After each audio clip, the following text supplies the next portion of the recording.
Alright guys, this is a 2016 Jeep Compass, and I'm going to show you the proper way to do brakes on this vehicle.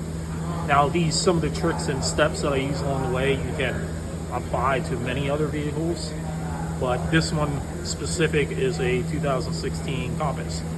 First step is to take the caliper bolt out. That's a 14 mil.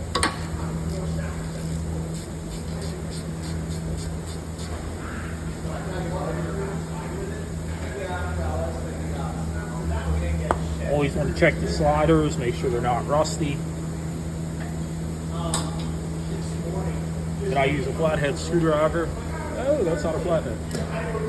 Now, if you don't have a brake caliper depressor tool at home and you're doing this, you can actually take a screwdriver, wedge it in the window,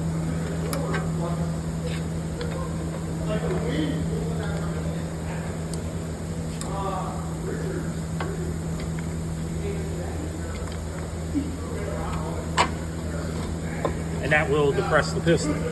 Now I'm going to swing the whole thing up. If you have a brake caliper depressor tool, mine's pretty wore out here, I can just use this to depress the piston in. So the sliders are nice and clean. I'm going to take off the brake caliper bracket here, which is a 18 millimeter.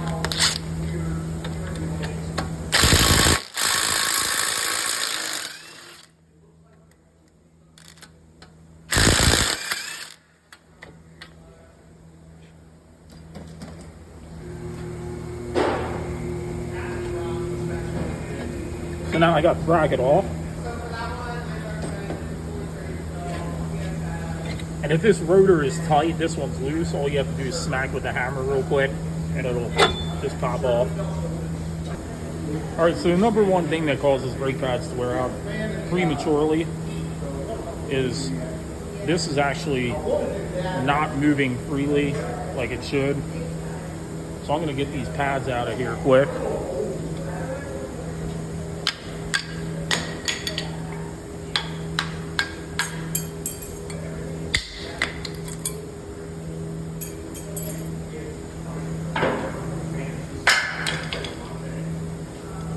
So hopefully you can see that. You see all that rust build up on this bracket? That's what basically pinches the brake pads in place. So I'm just going to take a file, piece of sandpaper, that's all you have. Get this filed down pretty good.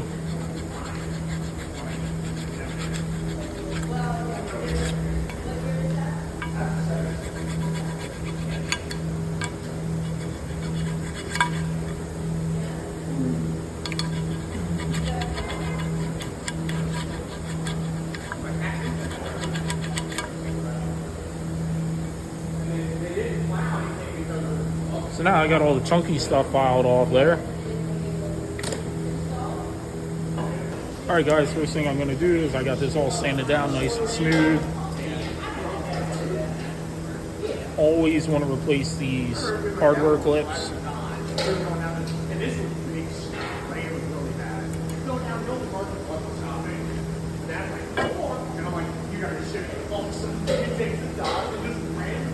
Next thing you want to do is prepare the pads. These do not have the indicator on, so I'm just going to snap that on like that. That's so it'll let the customer know if it gets down below 230 seconds again. This is normally goes on the inner pad.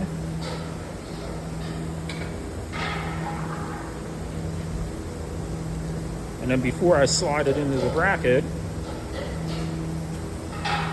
anything metal on metal, just going to put a little bit of lube on. That'll help it move a little easier, and it'll keep it from rusting. I know back in the day, many moons ago, people used to lube this up or put that anti-squealer on it. You don't have to do that anymore. This backing that they put on, once this heats up, it gets sticky. a little sticky and it'll help hold the pad in, so you don't have to put anything back here anymore. And normally I would do this when it's on the car, but so I can show you, just pop those clips in. There you can see how easy that pad slides through now. And then the one with the indicator goes on the inside because that's the one that tends to wear out the quickest.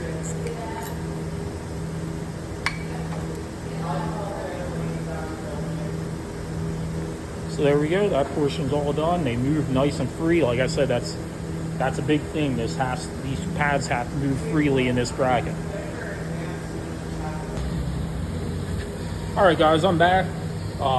You want to make sure that the wheel bearing base, the hub here, is clean of loose, scaly rust, because that'll cause a pulsation over time. And once you know that that's clean, throw your rotor on. Sometimes there's oil, almost all the time there's oil on here to prevent it from rusting. Just want to give it a quick shot. A brake cleaner to get the majority of that oil off, or that'll embed in the pads and could cause noise problems later. So here's my bracket already put together. Like I said, I usually put it together on the car, but I wanted to show you guys lubing everything up and putting the clips on.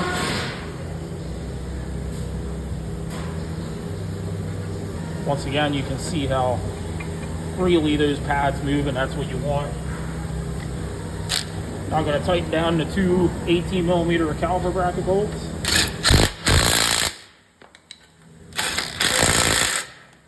And look, there goes my pads. They fell out anyway.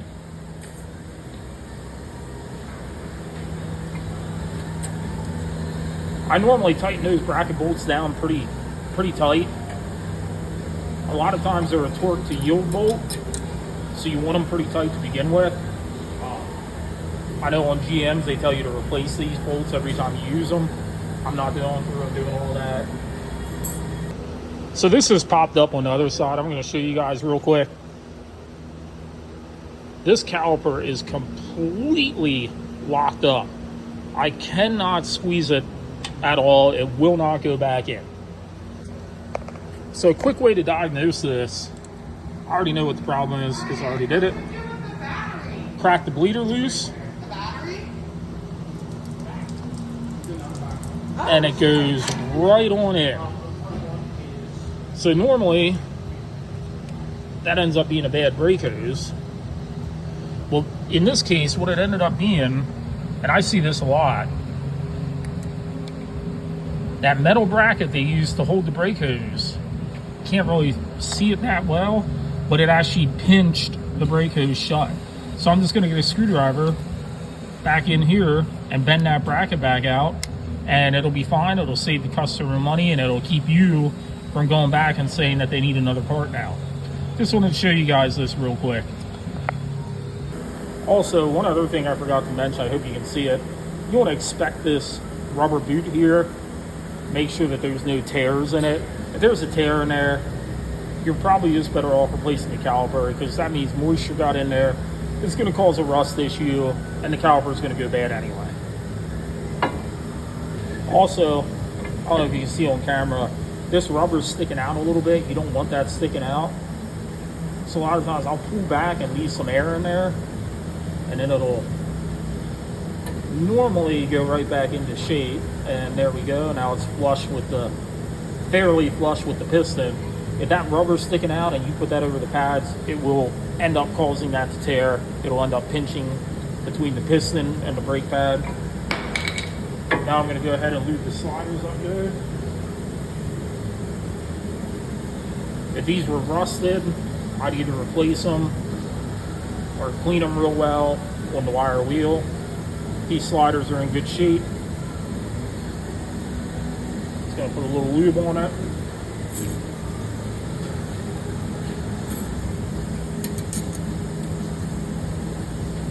Now I'm just going to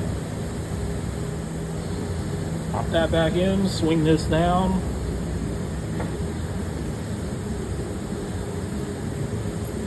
Put a little lube on this slider, which is already got a fair amount of lube on it to begin with.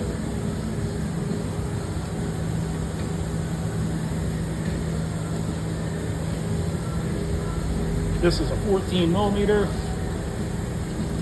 I normally always put the caliper bolts back in by hand so I don't over torque it.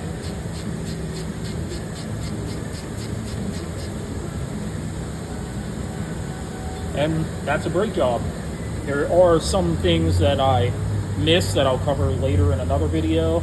Other circumstances you might run into. I try to give you guys good content. A lot of time that is hard for me because I'm bouncing back and forth between 3 or 4 other cars and I don't really have time. But I hope this video helps you. Like I said, it's a 2016 Jeep Compass, but it pretty much applies, other than the sizes being a little different, to every car out there. So you guys like this video, subscribe, and I'll keep bringing you more.